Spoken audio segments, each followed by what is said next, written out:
herbivorous or plant-eating critter, you can give it something mild, like apple or banana for a couple of days. Either way, when that's done, you freeze them. The only other precautionary thing you can do is when you take them out of the freezer and before you cook them, you can rinse them lightly with a colander, gentle water, and then pat them dry. And you don't have to do all those things, particularly if you're getting bugs from a commercial insect-driven operation. They're probably clean as can be. There may be a little stuff on the outside you want to rinse.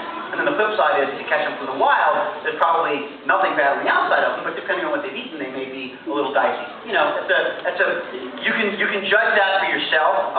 Sometimes we do it, sometimes we don't. I've never had a problem though. Can you buy the bugs dead already? No, we buy them live, and we'll freeze them. So the point is, do you want to wait a couple of days? And I can't see where the person is that I'm talking about. Oh, sorry. Yeah, so I apologize. Yeah, you get them live, whether you've collected them yourself or purchased them from a commercial insect farm, and then you can, as I said, either purge them or freeze them right away. Okay. And just for the little guys in the audience, freezing the bugs, it just kind of makes them go to sleep. It's the most humane way. So there's a lot of bugs and they're good eating. Yeah, they're freezing them. Absolutely. And when you go out to pick your bugs to eat, when you're looking for them, there's a little saying to help you remember which ones might be edible and which ones might not. Red, orange, or yellow, forget this fellow. Bright colors in the natural world usually mean, I got something dangerous, you might not want to mess with me. Think skunks, black and white patterns. They have a little way of protecting themselves, as do the insects. Black, green, or brown, wolf it on down. I guess you can't step on it. Any other questions out in the audience? Anything you'd like to know? Not that I'm ever going to be doing it. Oh, looks like we have a young man right over here. All right, so tell us your name first. Shane? Shane, is this your first bug fest? Yes.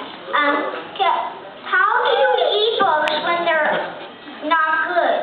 I can take this one. I'm all over this one. All right.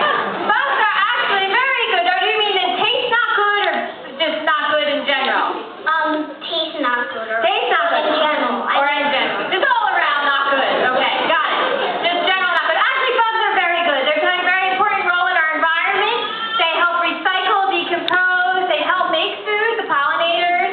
They help visit flowers, crops, give us food that we naturally eat. And as far as tasting, they can be quite tasty. Some actually only taste like whatever you're seasoning them with. So if you like barbecue chips, right? Chips taste like a chip, but if you put barbecue powder on it, then it tastes like barbecue chips. Same thing with some insects. When you season them, it just tastes like what they're cooked with and seasoned. Some do have some good taste to them. Grasshoppers are said to taste like shrimp. So if you like shrimp, and some are quite delicacies in other countries. Believe it or not, the United States is one of the few countries that does not regularly eat insects as part of its diet. Many other countries around the world are ahead of us because they're very sustainable and good to eat. And also, here's a memory you're going to take home with you today. You ready? Prepare yourself. I've ruined many lives with this little factoid. How many here love to eat shrimp? Okay, shrimp is very good. It's nutritious. It tastes good. It's fun. It can be really fancy. Shrimp are the cockroaches of the sea. A cockroach is said to taste exactly like shrimp. It is prepared the same way as shrimp, and they fill the same lot in life as the shrimp does in the water as the cockroach does in the sea. Cockroaches, they're important decomposers. So they're eating healthy things. So if they're out in the wild eating what they're supposed to be eating, they're good eats. If you're lost in the woods, eat a roach. It will help you. But it is like a fish thing. Okay, tell us your name. My name is Ray, and I have a question for Zach. How many insects are you going to put in your dish? Ooh, great question. That's a good question. You know, if the camera here is showing what's over here that Chuck and Allie are cooking, you'll see they've got a lot of waxworms because the bugs they're cooking are fairly small. I don't know if that's... Can we get that up on the screen? We'll see. And if we can, then there we go. So that's what they're cooking over there, right? And so they may be using quite a lot of bugs. I've got about a dozen dragonflies here because usually a dragonfly is pretty good size. There we go. You can tell when everybody saw your stuff, right? Because there was this excited ooh. That's not a disgusted ooh, right? That was an excited ooh. And then there's my guy, right? So that's how many bugs I'll be cooking. And the thing about dragonflies is they're pretty delicate. And after you've frozen them and taken them out of the freezer, you don't want the abdomen to break. So I use this very fancy cooking tool called a pair of tweezers. And I'll hold them by their wings so that I can run them in their egg bath and through their flour. And then I can fry them. And that way everyone who's judging can have like a nice whole dragonfly or two. So that's what I'm doing. I'm cooking a dozen dragonflies because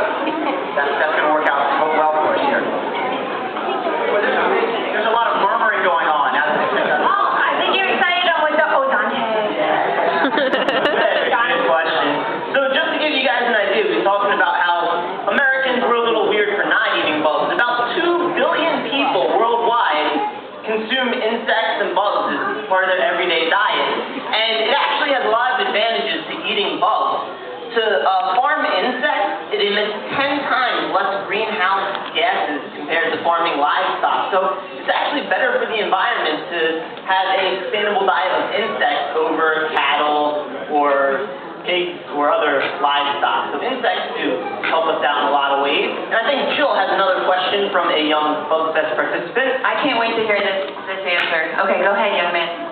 What's your favorite bug to cook? Start with Chef Chuck over here, because since he's a novice at this. What's your favorite bug to My cook? favorite bug to cook is waxworms.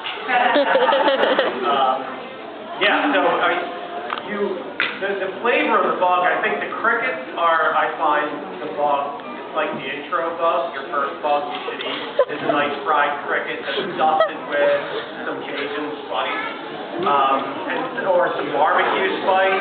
They also do, I've had a tamarind cricket that tastes like, almost has the texture of a raisin. So all these things that you already know, if the bug has the texture of something you already know, it's easier to understand it. You're not venturing into a texture that's new to you, and then the flavor of it has something you might know. So that's why I think a lot of times we're doing bug dishes based on things that people already know, the chutney and the dumpling things that spices that people are already familiar with. But the worms fry up really, really nicely, and you fry up a worm really, really well. Jeff and I were talking about this. It really gets quite a crunchy texture, and you just pop them in your mouth like little smacks, and you crunch on them like you would Chex Sticks.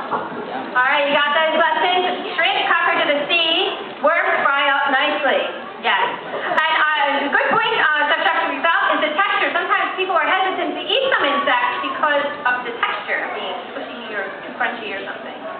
Well, I was going to add to that and to something that Chuck said earlier, which is, he said he's cooking things he already knows how to do and just incorporating bugs into it. That's a great lesson for anybody who wants to start with bug cooking. Now, if you feel a little cheated, oh, I didn't even taste the bug. Go ahead and cook the bug au naturel. Cook it with not a whole lot else going on. As Chuck was saying a second ago, if we just take some oven roasted crickets and put a few spices on it, that's no different than taking a good piece of meat like a steak and you put something on your animal matter, whether it's just a little bit of salt or salt and butter. So there are folks who will say, well, anything tastes good with enough butter on it. Well, this is true, but the point is that when we cook critters, we usually season them somehow. So if you want to try a bug nice and plain, you can try it with nothing on it, really get the flavor of the bug, or you can season it a little, or you can incorporate it into any dish that calls for small bits of meat, or chopped nuts, or little pieces of fruits and vegetables. Add or substitute insects, and these are all very good ways to get involved in entomophagy, which I don't know if you Did not, that's a fun word too. Entomophagy. I gotta look at this or I'm gonna burn something. Yes, you do that. Yes, would you just shout in my ear your favorite bug to cook? Share with them. Oh, well, my favorite bug to cook is dragonflies, although crickets are so much more readily available. I mean, this is sweat equity. I gotta go catch these dragonflies. Like on a hot summer day in the swamps of New Orleans, which is where I'm from, not swamps, but New Orleans. And so, yeah, you're running around with a butterfly net, you're sweating your head off, you get things are really good, like 50 or 60 dragonflies an hour. And at a big event like this, you're going through your dragonflies pretty fast. Crickets are good because they taste great, and I call someone on the phone to get 10,000 of them tomorrow. So those are my two favorites to cook. And just so you know, raw, honey pot meal. That's where it's at. Tastes like honey. Like a little bomb of sugar. There we go. So thank you. And entomophagy. Woo! Wow, I had it down a little bit there. It's a really fun word, and that's basically the practice of eating insects. So it's the people who it's the people who eat insects routinely, and it's something that we would like to promote because, like Mike was saying, it's very sustainable. So I don't know if I want to say more about that, Mike. Absolutely, and we've been speaking a lot about crickets. Before we get to a few more questions, I just want to give you guys this to think about. Crickets are very high in calcium. So, kids, when your parents tell you to make sure you drink your milk so you grow up nice and strong, nice strong bones, next time you say, Mom, Dad, it's alright, I just went out in the backyard and had a half dozen crickets. Either way works. So I think we have another question out there with Jill. Go ahead, Jill. You ready?